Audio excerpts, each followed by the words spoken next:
Alright, back here again with another Commander Quick Take, this time on a couple of artifacts I do not see used too often, but have really good uses for some recursion.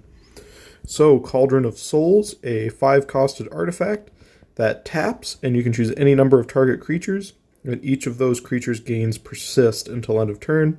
And what Persist is when it dies, if it had no -1/-1 counter on it, return it to the battlefield under its owner's control with a -1/-1 counter on it. So this is really good for trying to maybe save a particular creature or even a whole board against a board wipe and being able to get those creatures to come back. Keyword for this one, it says choose any number of target creatures.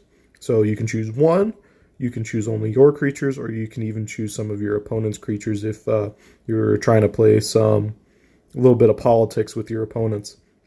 So this is a really good way to protect your board or some other important pieces on the board that are even under your opponent's control. And then we have a 4-costed artifact equipment, Deathrender. Equipped creature gets +2/+2. It equips for 2, and whenever equipped creature is put into a graveyard from play, you may put a creature card from your hand into play and attach Deathrender to it. So this is a great way to cheat something out in your hand. I mean, this is going to cost you a 6 grand total to get it onto the board and attached to something. But after that, as long as you can keep putting stuff down from your hand, it'll just keep equipping to something, so you'll never have to repay that equip cost. And then, in theory, you should be able to just keep plowing stuff down that are a pretty high mana cost and get them onto the board.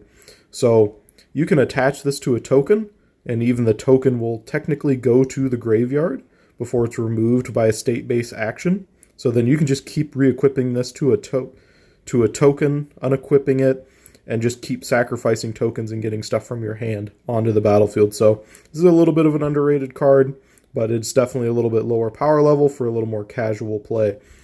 So this has been another Commander Quick Take on Cauldron of Souls and Deathrender. 2 good artifacts that are going to be a great way to either keep your board state stable with Cauldron of Souls, or get some really high-powered stuff onto the board for cheap with Deathrender.